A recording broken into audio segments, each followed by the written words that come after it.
बिंदिया की शादी को साल भर हो गया, लेकिन मजाल है जो उसकी सास जया ने उसे एक दिन भी चैन की सांस लेने दी हो। और बिंदिया, वो कहाँ कम थी। सास शेर थी तो बहू सवा शेर। ए बहू, कहाँ मर गई? जल्दी आ, मेरे लिए कुछ खाने को बना दे। पता है ना, मुझे शुगर है और शुगर पेशेंट से भूखा नहीं रहा जाता। सासू माँ, इतना काहे चिल्लाती हो? सुबह ही टोकरी भर रोटी बना कर रख दी थी, जब भूख लगे तब खाती रहो। हमें भी घर के अभी बहुत काम है। अभी आपकी मुनिया को चारा डालना है, गोबर उठाना है। अरे हाँ, मुनिया भी भूखी होगी। जा, पहले उसे चारा डाल कर आ। बिंदिया पूरे दिन काम में लगी रहती। आखिर में जया से चार बातें सुनकर खामोश बैठ जाती। अम्मा, एक काम करो, हम में एक बिजली की मोटर फिट करवा दो और चिटकनी लगवा दो। जब जो उन काम की जरूरत पड़े तब चिटकनी दबाए दी। कभी अपना खाना, कभी मुनिया का खाना। कभी हमारे खाने के बारे में सोचा है? हमें मोमोज खाए हुए महीना बीत गया, महीना। ओहो, ये मोमोज का नाम लेना तो मेरे लिए जैसे गुनाह हो गया है। सुनते ही मुंह में पानी भर आता है, और यहाँ है कौन जो मुझे मोमोज खिलाएगा? मोमोज ना हुआ, जाने क्या हुआ। मैं तो छू भी ना। भला कच्ची मैदा पानी पर पकाकर कौन खाए? हं, पेट में कीड़े पड़ जाएंगे, कीड़े। कीड़े पड़े मेरे दुश्मनों के पेट में, भला मेरे पेट में क्यों पड़ेंगे? जया जोर से रोते हुए बोली। आहा, मैं ही तो दुश्मन हूँ। साफ साफ क्यों नहीं कहती कि मेरे ही कीड़े पड़ जाएं? हे भगवान, क्या इतनी जालिम हुई बहू मेरे ही नसीब में लिखी थी? मेरा कार्तिक मजदूर आदमी है, तुझे रोज मोमोज खिलाए उतना नहीं कमाता। कार्तिक सब्जी का ठेला लगाता था। भविष्य के लिए बेशक ना जुड़ा हो, लेकिन रोज की दाल रोटी सुख से मिल रही थी। उसकी इस छोटी सी कमाई के ऊपर बिंदिया भी घर की रानी बनकर रहती थी। उसे मोमोज बहुत पसंद थे और वह मौका मिलते ही मोमोज खाना नहीं चूकती थी। ए बिदिया, तनी किधर तो आ। बोलो जी, क्या हुआ? अरे फेरी लगाने कस्बे की तरफ गया था, वहीं एक मोमोज वाला दिखाई दिया तो तेरे लिए ले लिए। अब चुपके से खा ले, कहीं अम्मा ने देख लिया ना तो मुझे सुनाएंगी। आपने तो तबीयत खुश कर दी जी। आज तो हम मजे से मोमोज खाएंगे। जी तो करता है अम्मा को दिखा दिखा कर खाएं, लेकिन आप कह रहे हैं तो चुपचाप खा लेते हैं। बरसात का मौसम था। बिंदिया और कार्तिक बहुत खुश थे।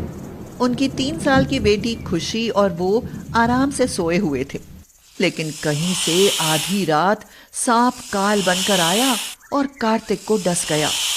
जैसे ही सांप ने डसा, कार्तिक की चीख निकल गई। बिंदिया जल्दी से उठी और लाइट जलाकर देखा तो सांप दरवाजे से निकलकर बाहर जा रहा था। बिंदिया चिल्लाई, अम्मा, अम्मा, जल्दी आओ, देखो तुम्हारे बेटे को सांप ने खा लिया है। जया हांफती हुई आई और कार्तिक को देखकर रोने लगी। वह चिल्लाई, अरे अरे, कोई बचाओ, मेरे बच्चे को सांप ने काट लिया है। बिंदिया को कुछ समझ नहीं आ रहा था कि वह क्या करे। जब उसे समझ आया तब उसने जल्दी से अपनी साड़ी फाड़ी और कार्तिक के कंधे में कसकर बांध दिया। मोहल्ले के आदमी दौड़े और कार्तिक को अस्पताल ले गए।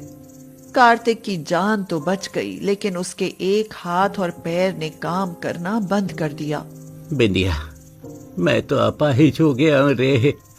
अब तो मेरी जिम्मेदारी भी तेरे सिर आ गई। अब तुम क्या करोगी? कैसे संभालोगी हम सबको? हम सब संभाल लेंगे जी, आप बिल्कुल चिंता न करें। आपकी जान बच गई, हमारे लिए तो ये ही बहुत है। अगर आपको कुछ हो जाता ना तो हम पंखे से लटक कर अपनी जान दे देते। हाँ, बताए देते हैं। ऐसा मत बोल बिंदिया, मुझे कुछ होता तो कोई बात नहीं, लेकिन तेरी खुशी के लिए तो जीना है। कुछ दिन तो बीत गए, लेकिन जैसे ही घर का राशन पानी खत्म हुआ तो जया की बड़बड़ शुरू होने लगी। अगर 4 पैसे बचाए होते तो आज बुरे समय में काम आ जाते। जुबान ही इतनी चटोरी है, रोज रोज मोमोज चाहिए होते थे तो पैसे बचते ही कहाँ से। बिंदिया गुस्से में बोली, हाँ हाँ, जैसे सारा बैंक खाता हमरे मोमोज ने ही खाली कर दिया। हम खाते ही इतना है, क्या करें। बिंदिया पैर मारते हुए कमरे में चली गई और सोचने लगी कि अब क्या किया जाए। अब क्या किया जाए। अब तो सारा दोष हमरे मोमोज को ही दिया जाएगा। घर का खर्चा चलाने के लिए अब हमें कोई ना कोई काम जरूर करना पड़ेगा। तभी उसके दिमाग में मोमोज को लेकर विचार आया। वह सोचने लगी, क्यों ना हम भी खुद मोमोज बनाकर बेचें। अरे बेचे क्या, बेचेंगे ही। अब जया पर्दा जी को दिखाएंगे कि मोमोज कितने काम की चीज है। बिंदिया के पास सिर्फ कार्तिक का ठेला था और कुछ नहीं था। मोमोज के सामान के लिए कुछ पैसे तो चाहिए ही थे। बिंदिया के पास कोई प्रॉपर्टी तो नहीं थी, बस एक भैंस थी, मुनिया। उसने बिना जया की इजाजत के भैंस बेच दी और सामान खरीद लाई। जया 2-4 दिन बिंदिया से मुनिया के लिए लड़ती रही, लेकिन फिर शांत हो गई। उसे ठेले पर काम करते हुए देख जया बोली, अरे अब ये सब क्या कर रही है बहू। अब हम कहेंगे तो आप चिढ़ जाओगी अम्मा। अरे मैं क्यों चिढ़ूंगी, तू कुछ भी बना मेरी भला से। हाँ, घर में चूल्हे चौके का काम तो कुछ है नहीं। ये ठेले पर चूल्हा जलाकर न जाने क्या गुल खिलाएगी। अरे अम्मा, घर में कुछ होगा तभी तो चूल्हा जलेगा। इसीलिए हम मोमोज बना रहे हैं। अब यही बनाकर बेचेंगे। हाँ। तेरे मोमोज कौन खरीदेगा बहू? कौन नहीं खरीदेगा अम्मा। देसी बहू के देसी मोमोज सब खरीदेंगे। चाइनीज मोमोज तो सब खरीदते हैं, अब देखना देसी मोमोज क्या गजब ढाते हैं। मैं भी देखती हूँ कि क्या गुल खिलाते हैं तेरे देसी मोमोज। हाँ, अब तो बिंदिया को सनक थी कि उसे अपनी सास की नजर में कुछ करके दिखाना था, और वो भी देसी मोमोज बेचकर। उसी दिन से ही उसने मोमोज बेचने का काम शुरू कर दिया। उसने ठेले पर बोर्ड लगवा दिया जिस पर लिखा था, देसी बहू के देसी मोमोज। देसी बहू के देसी मोमोज? ऐसे मोमोज का तो कभी नाम भी नहीं सुना। हमारे गांव में आपको देसी मोमोज ही मिलेंगे भैया। एक बार खाओगे तो बार बार खाने आओगे। एक बार खाकर देखोगे तो उंगलियां चाटते रह जाओगे और चाइनीज मोमोज खाना भूल जाओगे। हाँ।